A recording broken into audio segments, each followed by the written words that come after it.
Méditons avec le pasteur Ertis. Méditons avec le pasteur Ertis. Mardi, le 1er octobre 2019, psaume 89, 1 à 19. Le psaume est long, nous allons étudier seulement une partie. Et pour asseoir notre étude, nous avons 3 questions. La première, est-ce que ce passage m'apprend quelque chose sur Dieu le Père, Dieu le Fils ou Dieu le Saint-Esprit? La deuxième, y a-t-il un exemple à suivre ou à ne pas suivre? Et la troisième, quelle vérité Dieu me révèle-t-il? Mais il y a une question qui demeure tous les jours, c'est quel verset m'interpelle le plus?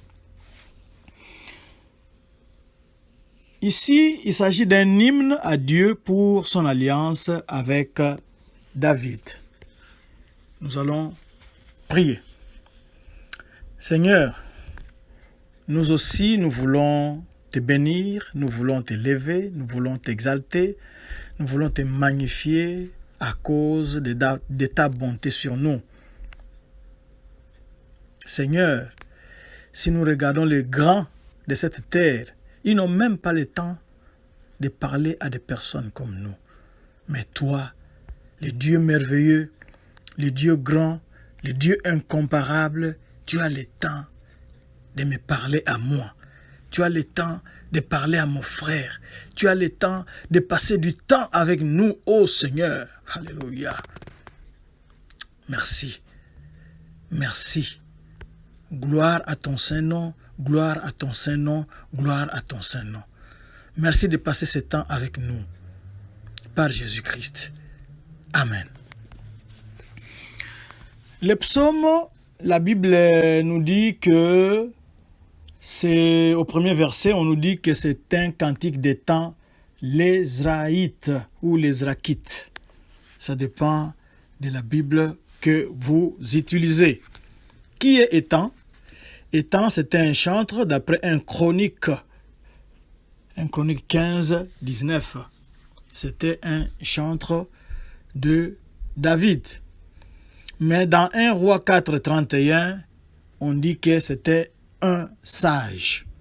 C'est ça l'auteur de ces psaumes. Alors, au premier verset, au deuxième verset, disons, on nous dit ceci: je chanterai toujours les bontés de l'Éternel. Les bontés de l'Éternel dans ces psaumes, c'est le centre de l'alliance que l'Éternel avait conclue avec David en lui promettant une éternelle dynastie, une dynastie éternelle. Yahweh promettait à David, ou avait promis à David, une dynastie éternelle d'après 2 Samuel 7. Au verset, quand nous allons un peu plus loin, au verset 3 et 4, versets 3 et 4, si nous y jetons un coup d'œil, car j'ai dit, la bonté a des fondements éternels. Tu établis ta fidélité dans les cieux. J'ai fait alliance avec mon élu. Voici ce que j'ai juré à David, mon serviteur. Nous pouvons voir qu'il y a 2 termes qui reviennent là-bas. C'est l'alliance. Il y a d'abord l'alliance. L'alliance, on va aussi retrouver cela. On va aussi retrouver cela dans les versets 28, 34 et 39. Et puis, on a dit ici David, mon serviteur. David, mon serviteur, on va aussi le retrouver à partir du verset 20. Et on a même aussi dit, j'affermirai ta postérité pour toujours et j'établirai ton trône à perpétuité. Trône. Le trône ici, il revient au verset 14, au verset 29, 36 et 44. Nous voyons ici que la promesse de Dieu à David, la promesse de faire alliance avec David, d'après 2 Samuel 7, a été garantie par un serment irrévocable de Dieu. Il a dit « j'ai juré ». Donc quand Dieu jure, quand un ministre va jurer pour observer la Constitution, ne pas trahir le pays, ne pas trahir la Constitution, il fait son effort ou tout ce qui est possible pour ne pas pécher contre la Constitution. Mais ici, ce n'est pas une personne humaine, ce n'est pas un ministre, ce n'est pas un député, ce n'est pas un PDG. Mais c'est Dieu lui-même qui jure. Et quand Dieu jure, c'est oui et amen. Il est celui qui a la possibilité d'accomplir ce qu'il dit. Et il est ce qu'il dit. Alléluia. Il est ce qu'il dit. Il est le Tout-Puissant. Alors, il est le Tout-Puissant. Et quand il jure de faire quelque chose, vous pouvez être certain qu'il le fera certainement. Vous pouvez déjà vous réjouir de la chose comme si c'était déjà fait. Parce que quand Dieu jure, tôt ou tard, il accomplit sa parole. Il est celui qui est derrière sa parole pour l'accomplir. Et si la chose qu'il a prononcée n'est pas là, il est celui qui a la possibilité d'appeler à l'existence ce qui n'existe pas. C'est le Dieu que nous sommes en train d'étudier en ce moment. Il est le Tout-Puissant. Il est le Très-Haut. Il est l'incomparable. Il est merveilleux. Alléluia.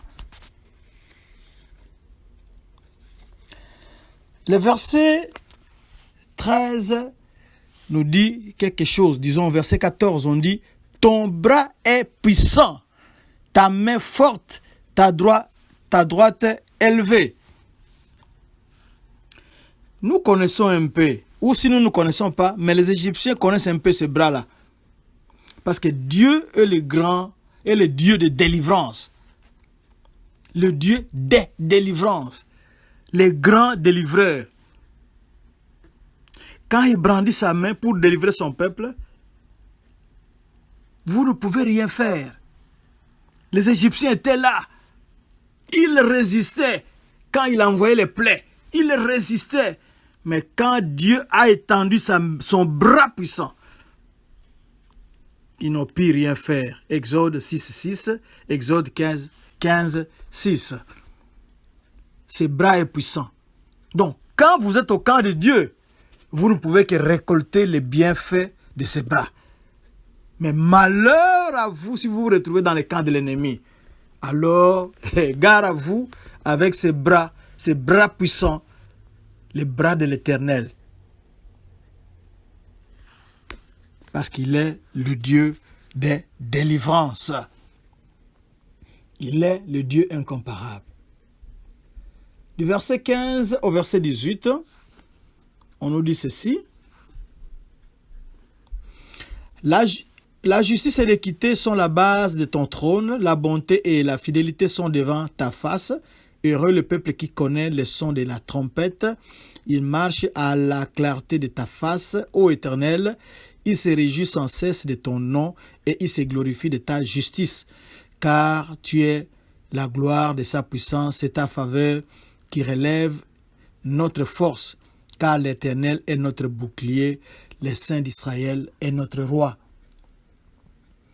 Ici, nous avons un Dieu incomparable, un Dieu qui mérite d'être loué, un Dieu qui mérite d'être acclamé.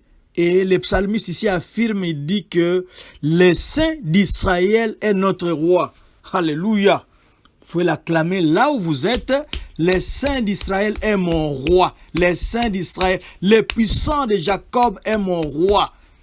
C'est lui qui a fait trembler le monde des ténèbres est mon roi. Il est mon Dieu. Il est mon Seigneur. C'est un Dieu incomparable. C'est le Dieu tout-puissant. Et le titre ici du saint d'Israël, il a été beaucoup utilisé. C'est le titre que Ésaïe a utilisé pour décrire Dieu, suivant son expérience quand il avait eu une vision de Dieu et de son trône dans Ésaïe 6, 1 à 5. C'est là qu'il avait vu la magnificence de ce Dieu-là. C'est là qu'il avait vu la sainteté. Il avait pu palper la sainteté de ce Dieu. Donc nous sommes dans la joie d'avoir un pareil Dieu et nous sommes dans la joie de proclamer la magnificence de ce Dieu. Pouvez-vous le faire avec moi? Commencez déjà à l'élever. Commencez déjà à l'exalter, à le magnifier là où vous êtes. À pousser des cris de joie. Alléluia, alléluia, alléluia. À crier de joie parce que notre Dieu est incomparable. Son bras seulement, son bras, c'est ça qui crée la différence. C'est ça qui terrasse l'ennemi. Seigneur, nous bénissons ton Saint-Nom, nous t'élevons, nous t'exaltons, nous te magnifions, nous poussons des cris de joie. Alléluia, alléluia, alléluia, Hosanna, Hosanna, Hosanna. Alléluia, gloire au Seigneur, gloire à l'agneau, gloire au Dieu tout-puissant, gloire au Dieu incomparable. Gloire à toi, ô le Dieu de délivrance. Merci, tu vois mon frère, tu vois ma sœur qui a besoin de délivrance maintenant. Étends tout simplement ta main puissante pour qu'il vive la délivrance et puisse te glorifier, et puisse t'exalter, et puisse être un signe que toi, notre Dieu, tu es vivant et tu agis. Tu délivres de la maladie, tu délivres de la médiocrité, tu délivres de la pauvreté, tu délivres de l'imbécilité, tu délivres de l'ivrognerie, tu délivres de la prostitution, tu délivres. Délivre mon frère maintenant, qu'il reçoive sa délivrance maintenant, de la part du Dieu Tout-Puissant, le puissant de Jacob, le Saint d'Israël, le Dieu de délivrance, celui qui a délivré Israël d'Égypte. Reçois la délivrance maintenant, mon frère. Reçois ta délivrance maintenant, ma sœur, dans le nom de Jésus-Christ. Amen. Vous pouvez continuer à prier, vous pouvez continuer à glorifier ce Dieu puissant, ce Dieu incomparable. Nous sommes à la fin de notre méditation, mais nous voulons rappeler le verset de la semaine. Le verset de la semaine, nous l'avions commencé hier, c'était lundi. Le verset de la semaine, c'est Nombre 33, 53. Nous sommes aujourd'hui le 1er octobre, c'est un nouveau mois qui commence. Alors, je suis dans la joie de commencer ce nouveau mois avec ce verset de la semaine qui dit ceci, Nombre 33, 53. Vous prendrez possession du pays et vous vous y établirez, car je vous ai donné le pays pour qu'il soit votre propriété. Amen. Dites Amen. C'est Dieu qui le déclare. Il est ce qu'il dit et il fait ce qu'il dit. Il dit, vous prendrez possession du pays. En ce moment, vous et moi, nous sommes en train de prendre possession du mois d'octobre au nom de Jésus. Comme vos pieds sont entrés dans le mois d'octobre, comme vous êtes entrés dans le mois d'octobre, alors nous prenons possession de ce mois au nom de Jésus-Christ de Nazareth, d'après cette parole de Nombre 33, 53. Nous nous y établissons. Voulu ou pas, nous nous y établissons. Pourquoi? Parce que Dieu dit ceci, car je vous ai donné le pays. Il nous a donné ce mois, mon frère. Il nous a donné ce mois, ma sœur. C'est lui qui nous a donné ça et nous ne pouvons pas refuser l'offre, les dons, les cadeaux de notre Dieu. Il nous a donné ce mois pour qu'il soit votre propriété. Ce mois nous appartient. Mon frère, ce mois t'appartient. C'est le mois de l'excellence. c'est le mois de la bénédiction. C'est le mois de la délivrance. C'est le mois de la guérison. C'est le mois du succès. C'est le mois de la réussite. Le mois ici, parce que c'est Dieu qui te l'a donné. Amen. Glorifiez le Seigneur là où vous êtes, car il est le Dieu merveilleux, il est le Dieu bon, il est le Dieu de délivrance. Vous pouvez nous suivre sur Twitter en écrivant @Doxadeo Lubumbashi. Là, c'est Twitter. Sur Facebook, c'est Doxadeo Lushi. Et puis, sur YouTube, c'est Église Doxadeo Lubumbashi. Voici notre site internet www.églisedoxadeo.com. Si vous voulez retrouver la méditation, cliquez sur les sermons. Ensuite, allez dans le blog. Que Dieu vous bénisse.